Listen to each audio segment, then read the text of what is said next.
Marxist Internet Archive, Women and Marxism, Angela Davis.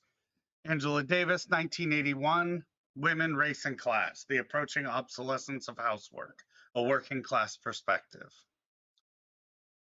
Source, Chapter 13 of Women, Race, and Class, Angela Davis, 1981. First published in Great Britain in the Women's Press Limited, 1982, 124 Shoreditch High Street, London, E1 6JE. I guess that's where that book was first published. Transcribed for Marxist.org by Dominic Tweedy. Copyright Angela Y. Davis. The countless chores collectively known as housework, cooking, washing dishes, doing laundry, making beds, sweeping, shopping, etc., apparently consume some 3,000 to 4,000 hours of the average housewife's year. As startling as this statistic may be, it does not even account for the constant and unquantifiable attention mothers must give to their children.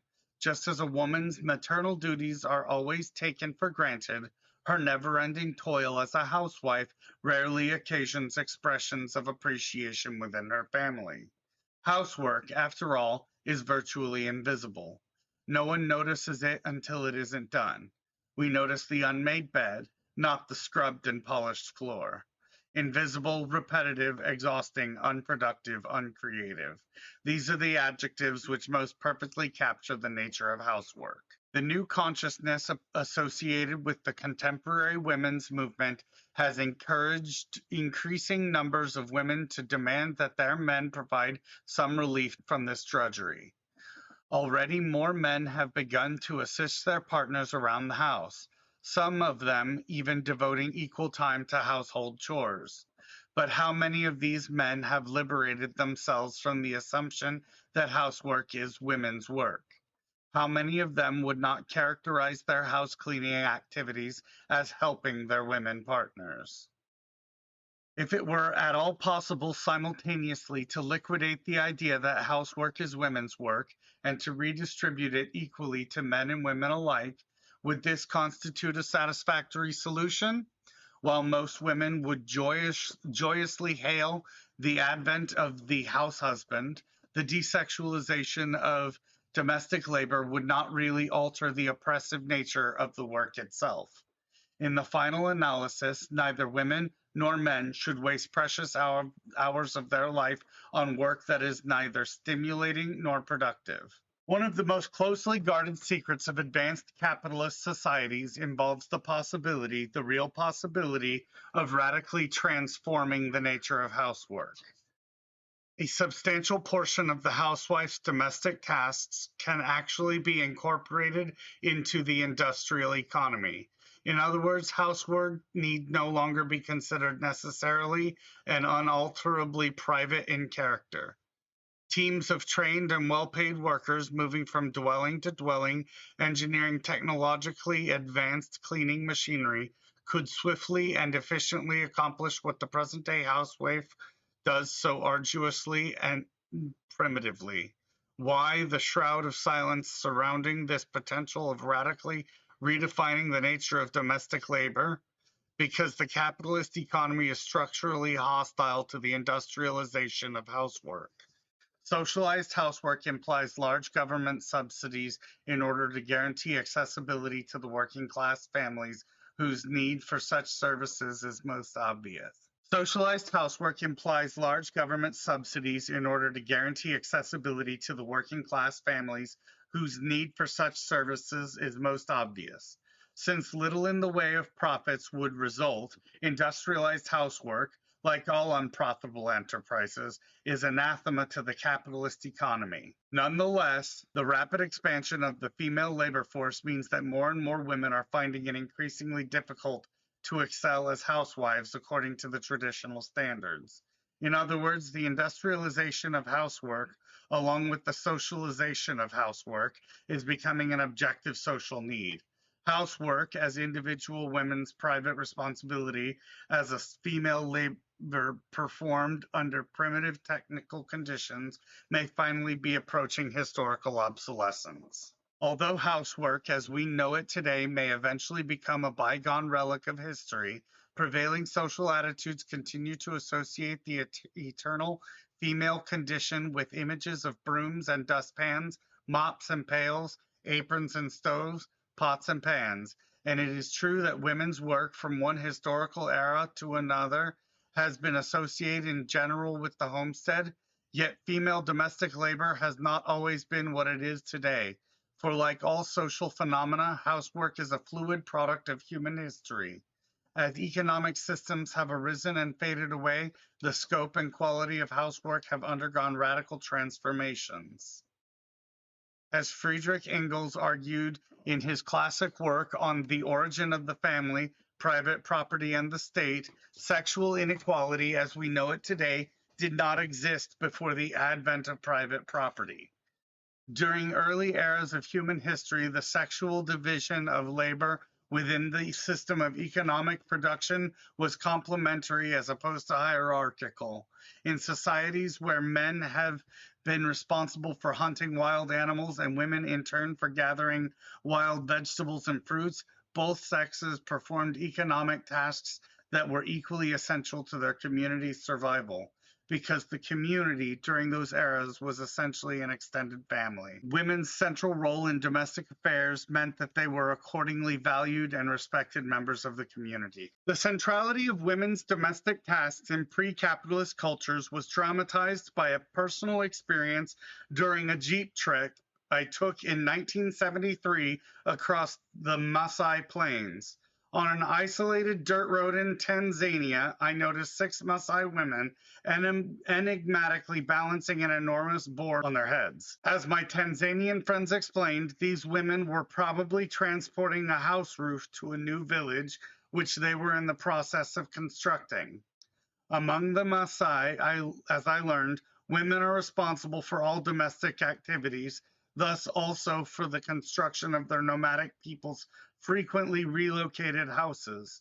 Housework, as far as Maasai women are concerned, entails not only cooking, cleaning, child rearing, sewing, etc., but house building as well. As important as their men's cattle rearing activities may be, the women's housework is no less productive and no less essential than the economic contributions of Maasai men. Within the pre-capitalist nomadic economy of the Maasai, women's domestic labor is as essential to the economy as the cattle raising jobs performed by their men. As producers, they enjoy a correspondingly important social status. In advanced capitalist societies, on the other hand, the service-oriented domestic labor of housewives, who can seldom produce tangible evidence of their work, diminishes the social status of women in general. When all is said and done, the housewife, according to bourgeois ideology, is quite simply her husband's lifelong servant. The source of the bourgeois notion of woman as man's eternal servant is itself a revealing story. Within the relatively short history of the United States, the housewife, as a finished historical product, is just a little more than a century old. Housework during the colonial era was entirely different from the daily work of the housewife in the United States today. A woman's work began at sunup and continued by firelight as long as she could hold her eyes open. For 2 centuries, almost everything that the family used or ate was produced at home under her direction. She spun and dyed the yarn she wove into cloth and cut and hand-stitched into garments. She grew much of the food her family ate and preserved enough to last the winter months. She made butter, cheese, bread, candles, and soap, and knitted her family's stockings. In the agrarian economy of pre-industrialized North America, a woman performing her household chores was thus a spinner, weaver, and seamstress, as well as a baker, butter churner, candle maker, and soap maker, and etc., etc., etc. As a matter of fact, the pressures of home production left very little time for the tasks that we would recognize today as housework. By all accounts, pre-industrial revolution women were sloppy housekeepers by today's standards. Instead of the daily cleaning or the weekly cleaning, there was the spring cleaning.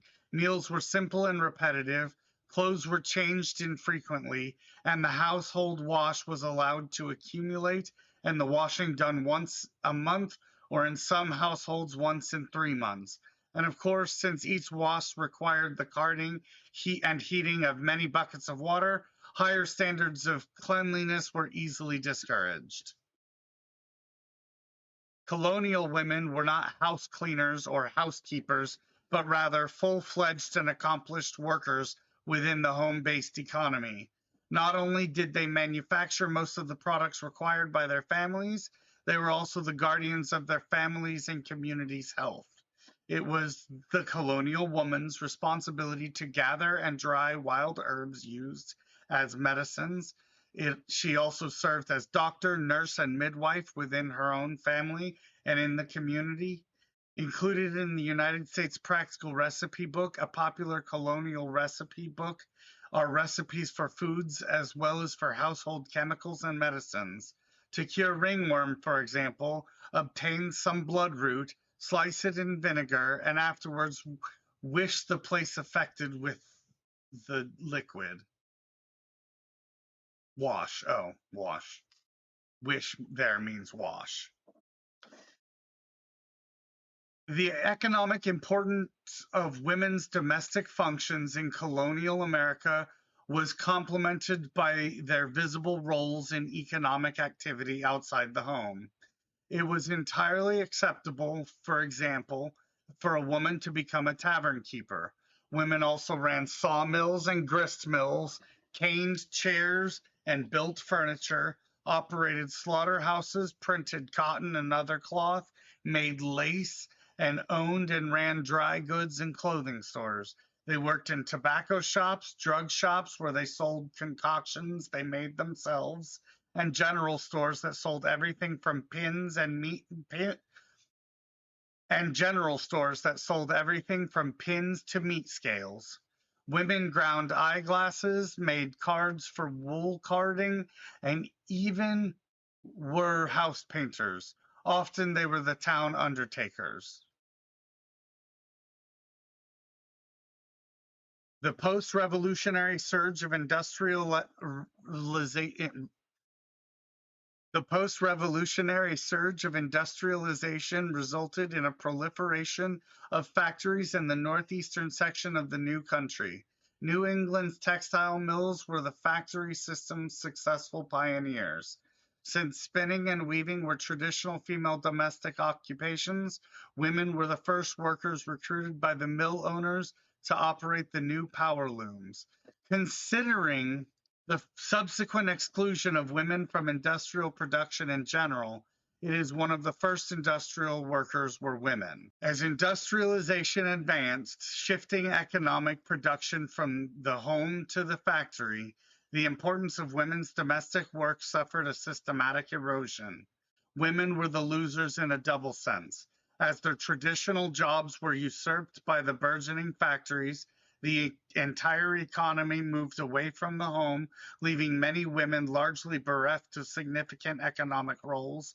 By the middle of the 19th century, the factory provided textiles, candles, and soap. Even butter, bread, and other food products began to be mass produced. By the end of the century, hardly anyone made their own starch or boiled their laundry in a kettle.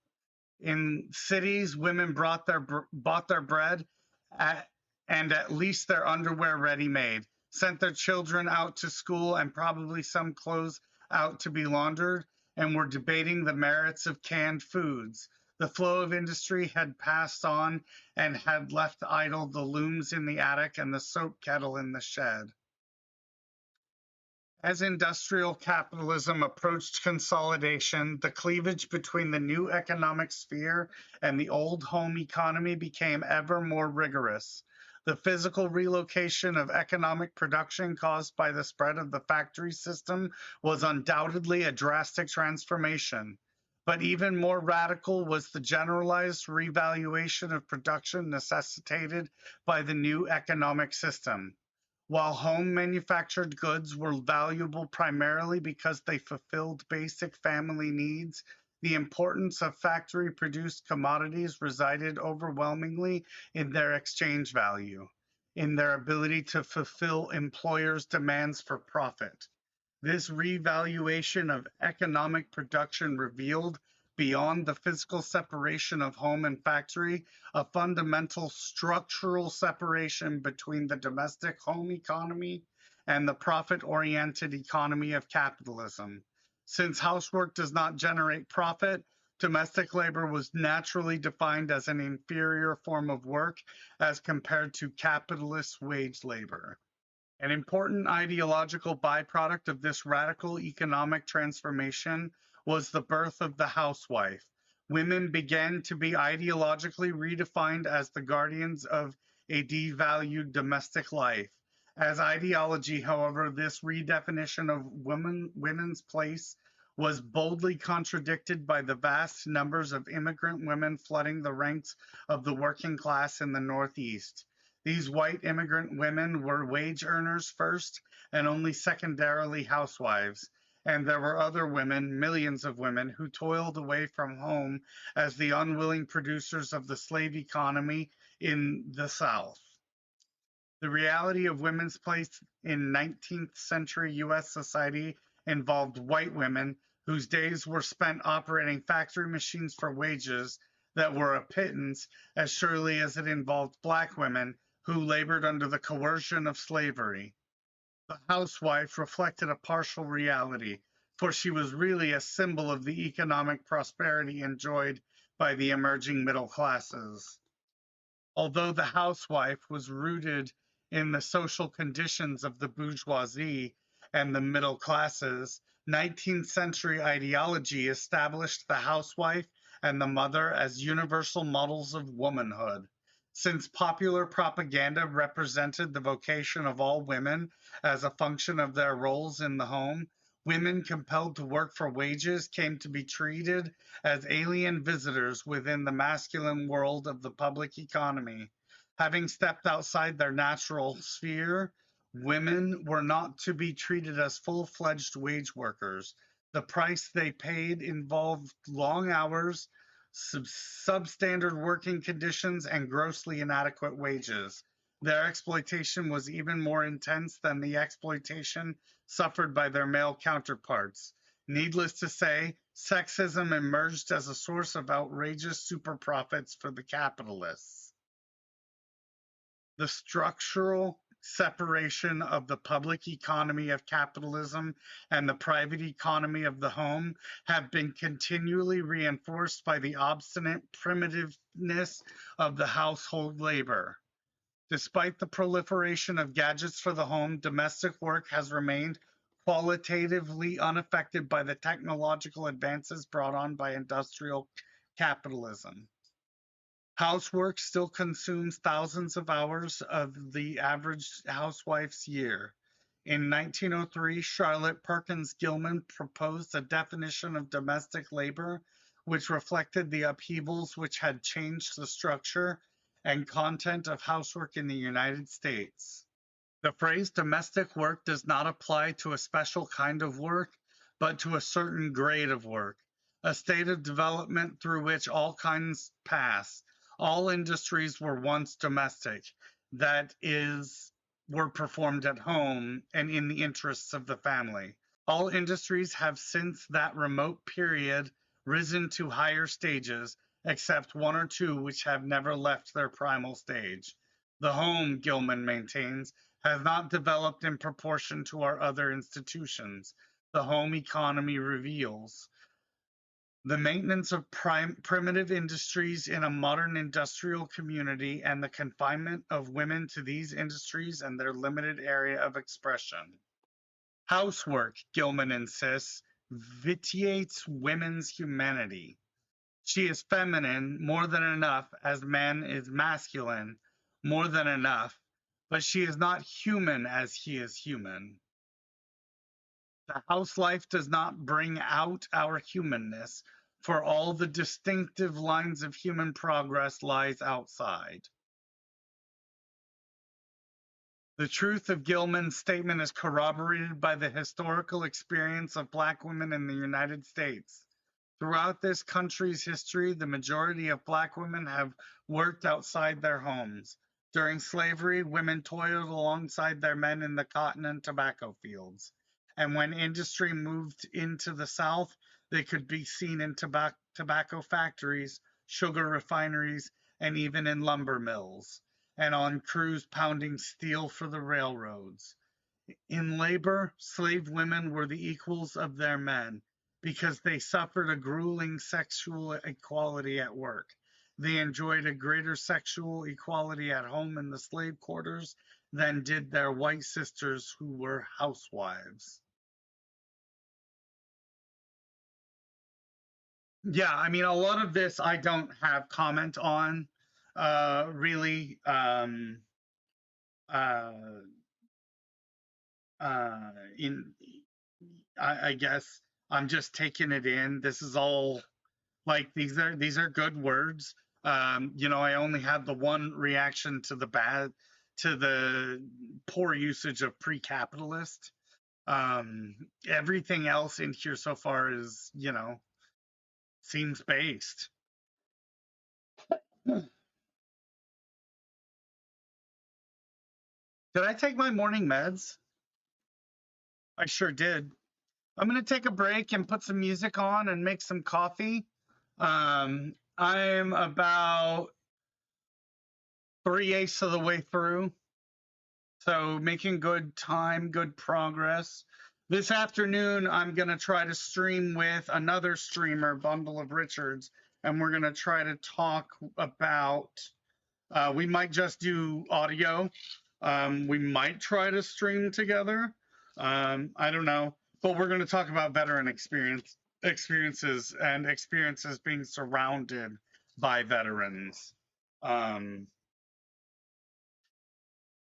I didn't grow up surrounded by veterans, but I am a veteran myself, um, and ashamed of it. That many of you already know. But anyway, let's put some music on and go make a coffee.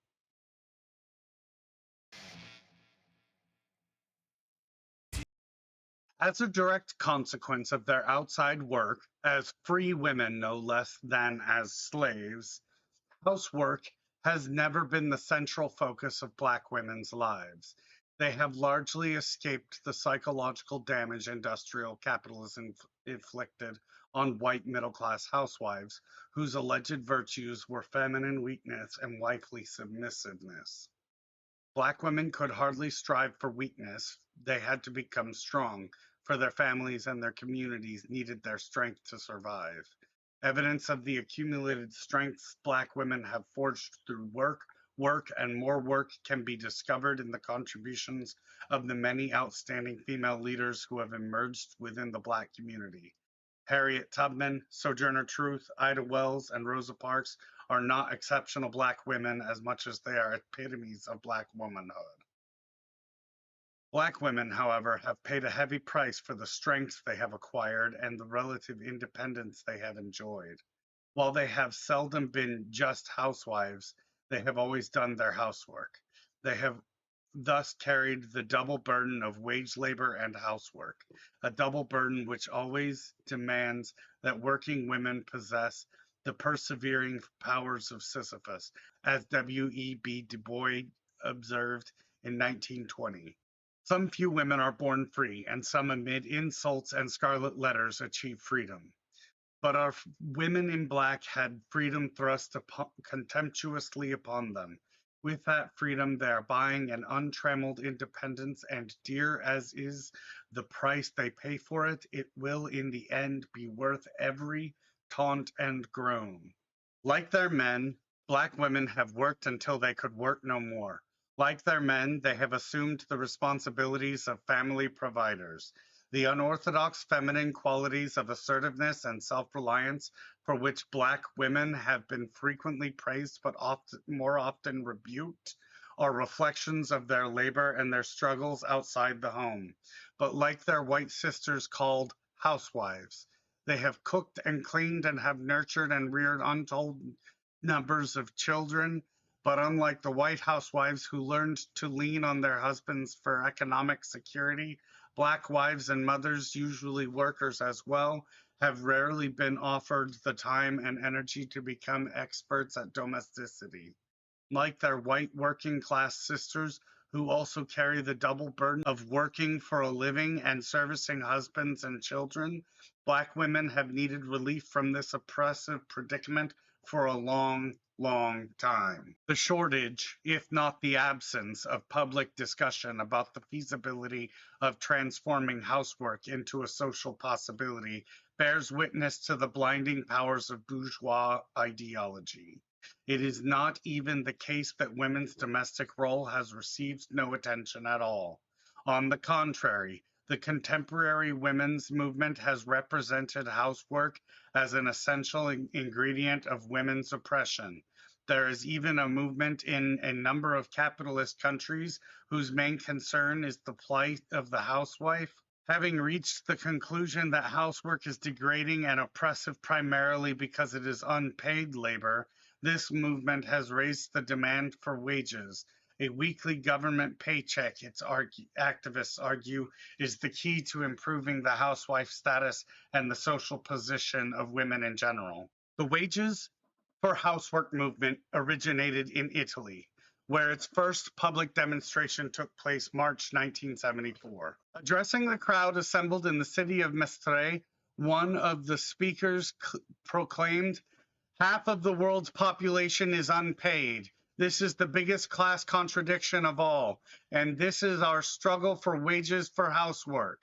It is the strategic demand. At this moment, it is the most revolutionary demand for the whole working class. If we win, the class wins. If we lose, the class loses." Universal basic income solves it all. A livable universal basic income. Also, a managed housing market instead of a free housing market that isn't a free housing market, it's a corporatized housing market.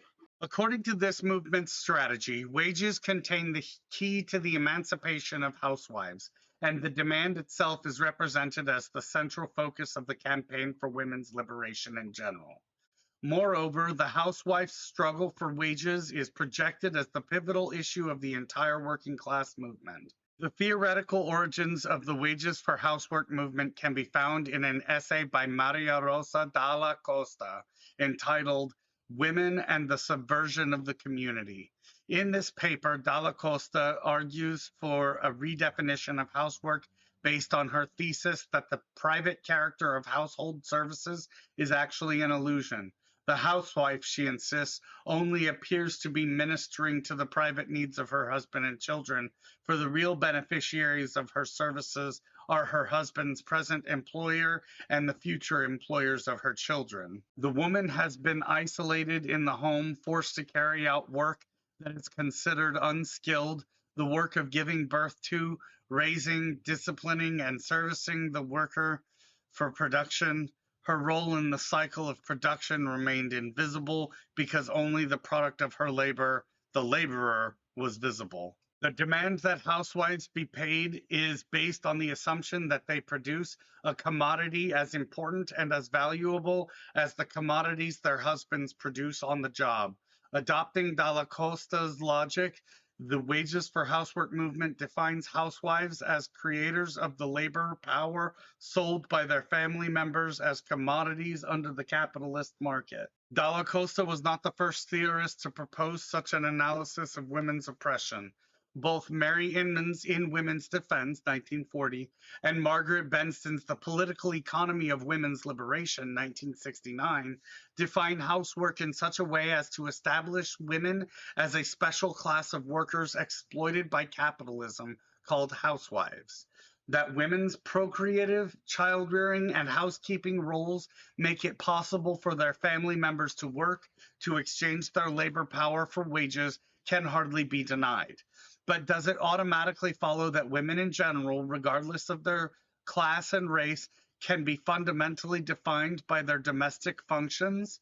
Does it automatically follow that the housewife is actually a secret worker inside the capitalist in production process? I mean, in my mind, the housekeeping partners of most nuclear structured family units are in fact secret workers, at least in the way I look at it. I don't, let's see what else she has to say. Let me drink some coffee.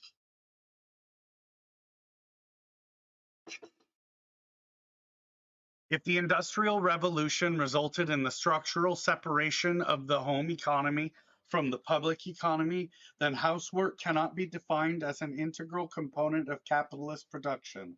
It is rather related to production as a precondition. The employer is not concerned in the least about the way labor power is produced and sustained. He is only concerned about its availability and its ability to generate profit. In other words, the capitalist production process presupposes the existence of a body of exploitable workers. The replenishment of workers' labor power is not a part of the process of social production, but a prerequisite to it. It occurs outside the labor process. Its function is the maintenance of human existence, which is the ultimate purpose of production in all societies.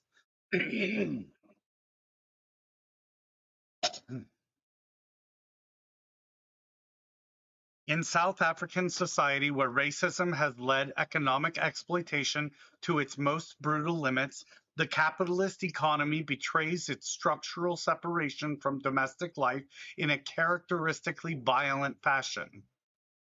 The social architects of apartheid have simply determined that black labor yields higher profits when domestic life is all but entirely discarded.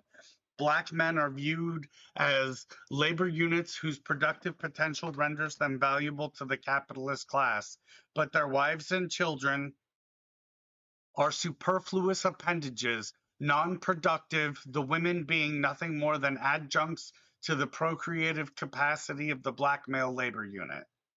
This characterization of African women as superfluous appendages is hardly a metaphor.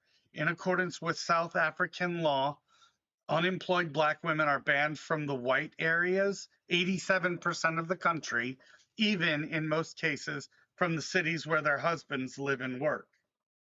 Black domestic life in South Africa's industrial centers is viewed by apartheid supporters as superfluous and unprofitable, but it is also seen as a threat. Government officials recognize the homemaking role of the women and fear their presence in the cities will lead to the establishment of a stable black population. The consolidation of African families in the industrialized cities is perceived as a menace because domestic life might become a base for a heightened level of resistance to apartheid. This is undoubtedly the reason why large numbers of women holding residence permits for white areas are assigned to live in sex-segregated hostels. Married as well as single women end up living in these projects. In such hostels, family life is rigorously prohibited. Husbands and wives are unable to visit one another, and neither mother nor father can receive visits from their children. This intense assault on Black women in South Africa has already taken its toll, for only 28.2% are currently opting for marriage. For reasons of economic expediency and political security, apartheid is eroding, with the apparent goal of destroying the very fabric of Black domestic life. South African capitalism thus blatantly demonstrates the extent to which the capitalist economy is utterly dependent on domestic labor. The deliberate dissolution of family life in South Africa could not have been undertaken by the government if it were truly the case that the services performed by women in the home are an essential constituent of wage labor under capitalism. That domestic life can be dispensed with by the South African version of capitalism is a consequence of the private home economy and the public production process which characterizes capitalist society in general. It seems futile to argue that on the basis of capitalism's internal logic, women ought to be paid wages for housework. Assuming that the theory underlying the demand for wages is hopelessly flawed, might it not be nonetheless politically desirable to insist that housewives be paid? Couldn't one invoke a moral imperative for women's right to be paid for the hours they devote to housework?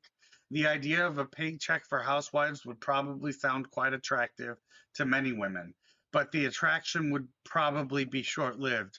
For how many of those women would actually be willing to reconcile themselves to deadening, never ending household tasks, all for the sake of a wage?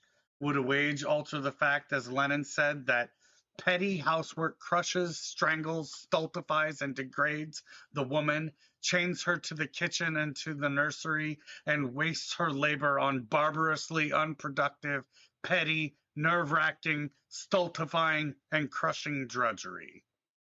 It would seem that government paychecks for housewives would further legitimize this domestic slavery. It is not an implicit critique of the wages for housework movement that women on welfare have rarely demanded compensation for keeping house. Not wages for housework, but rather a guaranteed annual income for all is the slogan articulating the immediate alternative they have most frequently proposed to the dehumanizing welfare system. What they want in the long run, however, is jobs and affordable public childcare. The guaranteed annual income functions, therefore, as unemployment insurance pending the creation of more jobs with adequate wages along with subsidized systems of childcare. The experiences of yet another group of women reveal the problematic nature of the wages for housework strategy. Cleaning women, domestic workers, maids, these are the women who know better than anyone else what it means to receive wages for housework. Their tragic predicament is brilliantly captured in the film by Usman Sembene entitled La Noix de. The main character is a young Senegalese woman who, after a search for work, becomes a governess for a French family living in Dakar. When the family returns to France, she enthusiastically accompanies them. Once in France, however, she discovers she is responsible not only for the children, but for cooking, cleaning, washing, and all of the other household chores. It is not long before her initial enthusiasm gives way to depression, a depression so profound that she refuses the pay offered by her employers. Wages cannot compensate for her slave like situation. Lacking the means to return to Senegal, she is so overwhelmed by her despair that she chooses suicide over an indefinite destiny of cooking, sweeping, dusting, scrubbing. In the United States, women of color, and especially Black women, have been receiving wages for housework for untold decades. In 1910, when over half of all Black females were working outside of their homes, one third of them were employed as paid domestic workers.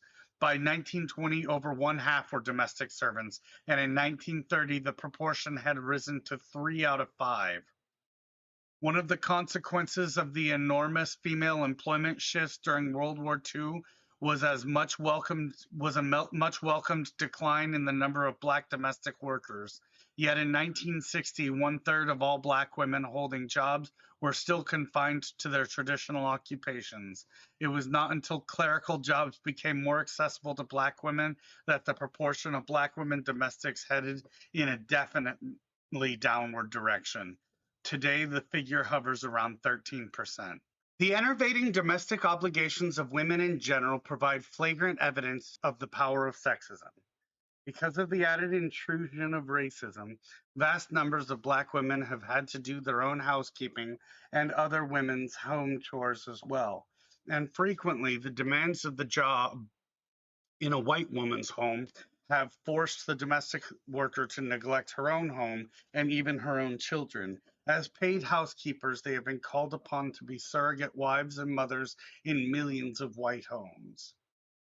During their more than 50 years of organizing efforts, domestic workers have tried to redefine their work by rejecting the role of surrogate housewife. The housewife's chores are unending and undefined. Household workers have demanded in the first place a clear delineation of the jobs they are expected to perform. The name itself of one of the house workers' major unions today, Household Technicians of America, emphasizes their refusal to function as surrogate housewives whose job is just housework. As long as household workers stand in the shadow of the housewife, they will continue to receive wages which are more closely related to the housewife's allowance than to a worker's paycheck. According to the National Committee on Household Employment, the average full-time household technician earned only $2,732 in 1976. Two-thirds of them earned under 2,000. Although household workers have been extended the protection of the minimum wage law several years previously. In 1976, an astounding 40% still received grossly substandard wages. The wages for housework movement assumes that if women were being paid for being housewives, they would accordingly enjoy a higher social status. Quite a different story is told by the age-old struggles of the paid household worker, whose condition is more miserable than any other group of workers under capitalism. Over 50% of all U.S. women work for a living today, and they constitute 41% of the country's labor force. Yet countless numbers of women are currently unable to find decent jobs. Like racism, sexism is one of the great justifications for high female unemployment rates. Many women are just housewives because in reality, they are unemployed workers. Cannot, therefore, the just housewife role be most effectively challenged by demanding jobs for women on a level of equality with men, and by pressing for social services, childcare, for example, and job benefits, maternity leaves, etc., which will allow more women to work outside the home? We're still working on getting companies to comply with the law mandated FMLA, plus all the loopholes you have to jump through to qualify for FMLA. You have to have been working for the company for 12 months before they're required to offer it. So they just don't keep workers for a year if they know you're disabled before you hit a year, or if they know you're gonna have a kid before you hit a year, fired for some other reason. The wages for housework movement discourages women from seeking outside jobs, arguing that slavery to an assembly line is not liberation from slavery to the kitchen sink. The campaign's spokeswomen insist, nonetheless, that they don't advocate the continued imprisonment of women within the isolated environment of their homes. They claim that while they refuse to work on the capitalist market per se, they do not wish to assign to women the permanent responsibility for housework. As a U.S. representative, this movement says, we are not interested in making our work more efficient or more productive for capital. We are interested in reducing our work and ultimately refusing it altogether. But as long as we work in the home for nothing, no one really cares. No one really cares how long or how hard we work. For capital only introduces advanced technology to cut the costs of production after wages gains by the working class. Only if we make our work cost, i.e., only if we make it uneconomical, will capital discover the technology to reduce it. At present, we often have to go out for a second shift of work to afford the dishwasher that should cut down our housework. Once women have received the right to be paid for their work, they can raise demands for higher wages, thus compelling the capitalists to undertake the industrialization of housework. Is this a concrete strategy for women's liberation, or is it an unrealizable dream? How are women supposed to conduct the initial struggle for wages? Dalla Costa advocates the housewives' strike. We must reject the home because we want to unite with other women to struggle against all situations which presume that women will stay at home.